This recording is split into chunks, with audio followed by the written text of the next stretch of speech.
नमस्कार साथियों।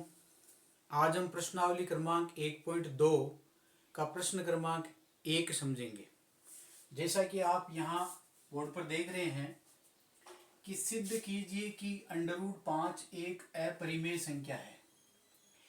√5 को हमें अपरिमेय संख्या सिद्ध करना है। अपरिमेय संख्या वह होती है जिसको हम p/q के रूप में लिख सकते हैं।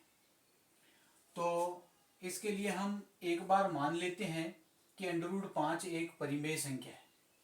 तो हम लिखेंगे माना कि √5 एक परिमेय संख्या है। √5 को हमने एक परिमेय संख्या मान लिया। यदि इसको हमने एक परिमेय संख्या मान लिया है तो हम इसको p/q के रूप में भी लिख सकते हैं। तो हम √5 को p/q यानी इसको हम r/s के रूप में हमने मान लिया। अब मान लीजिए कि हम r/s को किसी पहाड़े से काटें तो हमें प्राप्त होगा a/b। a/b ऐसे पूर्णांक प्राप्त हुए हैं जो किसी दूसरे पहाड़े से नहीं कट सकते। अब ये नहीं कट सकते तो a और b को हम कहेंगे सह अभाज्य संख्या। तो यहां a व b सह अभाज्य संख्याएं हैं, को प्राइम नंबर है, सह अभाज्य संख्याएं है। सहअभाज्य संख्या के लिए एक उदाहरण और समझ लें हम। जैसे मान लीजिए कि एक संख्या है, उदाहरण के लिए ऐसे ही समझ रहे हैं, जैसे 50/15 है। इस 50/15 को मान लीजिए कि ये r/s है। इसको हमने 5 के पहाड़े से काटा तो हमें प्राप्त हुआ 10 और इसे 5 के पहाड़े से काटा तो हमें प्राप्त हुआ 3। ये 10/3 मान लीजिए कि हम a/b की जगह मान लें। ये 10/3 है। इसके अगर हम अभाज्य गुणनखंड करेंगे तो हमें प्राप्त होगा 2 × 5 और इस 3 के अभाज्य गुणनखंड करेंगे तो हमें 3 × 1 प्राप्त होगा। ज्यादा से ज्यादा इसमें हम एक और लिख सकते हैं। अब इसमें देखेंगे 10 और 3 के अभाज्य गुणनखंड में कि 1 के अलावा और कोई सा भी पूर्णांक जो है उभयनिष्ठ नहीं है। तो जिन p/q रूप में के गुणनखंडों में 1 के अलावा और कोई उभयनिष्ठ गुणनखंड नहीं होता, वे संख्याएं जो है सह अभाज्य संख्याएं को प्राइम नंबर कहलाती है। इसलिए हमने a व b को यहाँ सह अभाज्य संख्याएं बताया है कि अब a और b में 1 के अलावा और किसी दूसरी संख्या का भाग पूरा पूरा नहीं जाएगा। इसलिए यहाँ a और b सह अभाज्य संख्या। अब इससे आगे हम देखेंगे कि a और b सहभाज्य संख्या है। इसको हम इस प्रकार लिख सकते हैं कि 5 बराबर a/b और इसके नीचे कुछ नहीं तो हम हर में इसमें एक ले लेते हैं। अगर इसका वज्र गुणा करें तो हमें प्राप्त होगा √5b बराबर a। ये प्राप्त हुआ हमें वज्र गुणन करने से, क्रॉस मल्टीप्लाई करने से।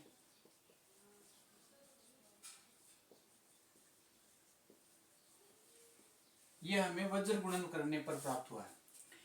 अब हम इसको आगे हल करें तो हम देखेंगे, इसका मान लीजिए हमने वर्ग कर दिया तो √5b का वर्ग कर देंगे तो इधर a का भी वर्ग होगा। तो यहां प्राप्त हुआ हमें 5b² बराबर a²। अब देखिए यहां हम देखेंगे कि इसके इस बाएं भाग में 5 का भाग पूरा पूरा जा रहा है, यानी 5b² में 5 का भाग पूरा पूरा जा रहा है तो a² में भी पूरा पूरा जा रहा है क्योंकि दोनों ही पक्ष बराबर ही है। तो यहाँ a² 5 से पूरा पूरा विभाजित है। हम लिखेंगे यहाँ a² 5 से पूरा पूरा विभाजित है।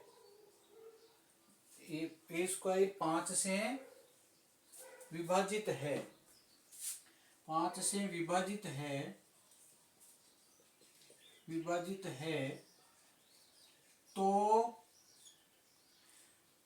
तो ए भी 5 से विभाजित होगा, 5 से विभाजित होगा। क्यों होगा? क्योंकि हमने प्रमेय में समझा था कि यदि कोई संख्या का वर्ग किसी संख्या से पूरा पूरा विभाजित होता है तो उसका वर्गमूल भी उससे पूरा पूरा विभाजित होगा। जैसे मान लीजिए 4 का वर्ग 16 होता है और इस 16 में 2 का भाग पूरा पूरा जाता है तो 16 का वर्गमूल 4 में भी 2 का भाग पूरा पूरा जाएगा। 4 के वर्ग में 2 का भाग पूरा पूरा जा रहा है तो इसके वर्गमूल में भी 2 का भाग जाएगा। वही बात यहाँ है, 5 का भाग ए स्क्वायर में जाता है तो ए स्क्वायर का वर्गमूल ए भी 5 से विभाजित होगा। अब हम यदि विभाजित होगा तो हम देखते हैं कि 5 का भाग मान लीजिए ए में हमने दिया, अगर पूरा पूरा जा रहा है तो शेषफल 0 होगा।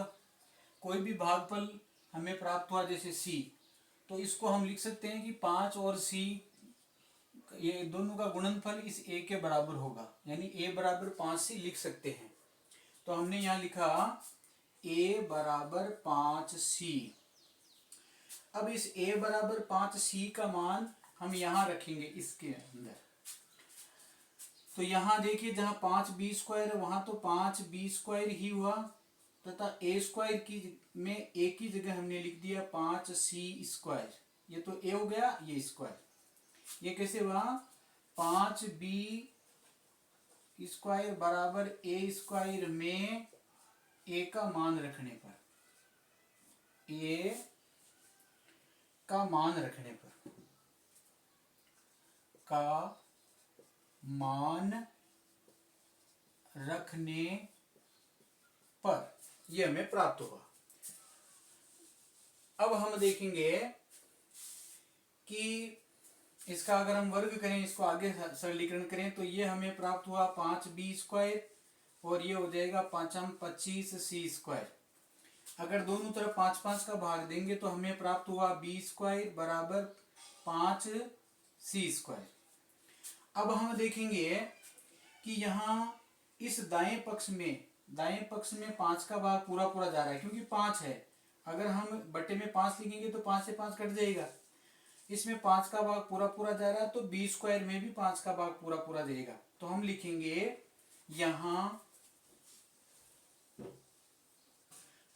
यहाँ बी स्क्वायर 5 से विभाजित है तो बी भी 5 से विभाजित होगा। अब देखिए विद्यार्थियों कि ये यहाँ बी 5 का भाग बी स्क्वायर में जा रहा है तो बी स्क्वायर का वर्गमूल बी में भी 5 का भाग जाएगा।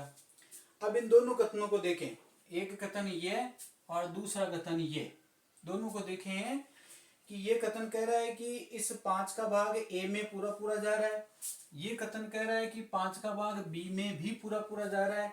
इसका मतलब ए और बी दोनों ही 5 से पूरे पूरे विभाजित हैं।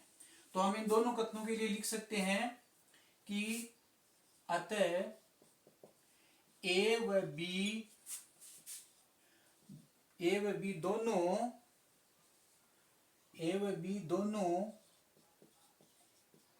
दोनों में एक उभयनिष्ठ गुणनखंड,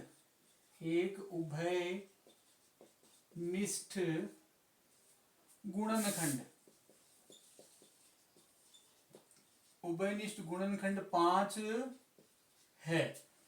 अब देखिए यहां ये कथन, इस कथन को हम द्वितीय कथन मान ले, इसको हम दूसरा कथन मान लें और यहाँ ये जो सहभाज्य संख्याएं बताई हुई है इसको हम प्रथम कथन मान ले, पहला कथन मान ले। इन दोनों कथनों से हम तुलना करें तो पहला कथन कह रहा है कि ए व बी सहभाज्य संख्या है सह अभाज्य संख्या का मतलब हुआ कि a व b में एक के अलावा उभयनिष्ठ गुणनखंड नहीं है, जबकि द्वितीय कथन ये कह रहा है कि a व b दोनों में एक उभयनिष्ठ गुणनखंड 5 है।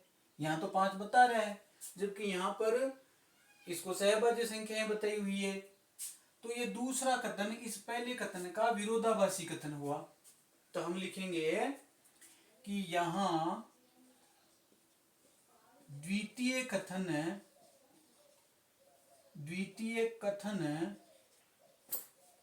प्रथम कथन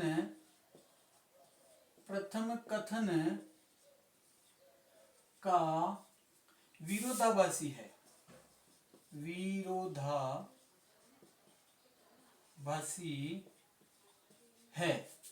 अब ये विरोधाभास उत्पन्न हुआ, क्यों हुआ? ये विरोधाभास इसलिए उत्पन्न हुआ है कि हमने प्रारंभ में √5 को एक परिमेय संख्या मान लिया था, जबकि ये तो अपरिमेय संख्या होती है। ये विरोधाभास हमारा प्रारंभिक त्रुटिपूर्ण कल्पना के कारण उत्पन्न हुआ है।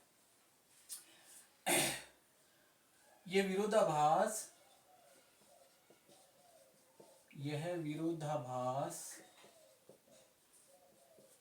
हमारी प्रारंभिक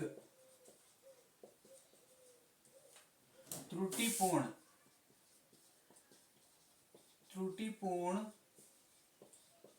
कल्पना से उत्पन्न हुआ है। ये प्रारंभिक त्रुटिपूर्ण कल्पना कर ली थी हमने, ये गलत कल्पना कर ली थी कि √5 एक परिमेय संख्या, इसलिए ये विरोधाभास उत्पन्न हुआ। अतः हम कह सकते हैं कि √5 एक अपरिमेय संख्या है।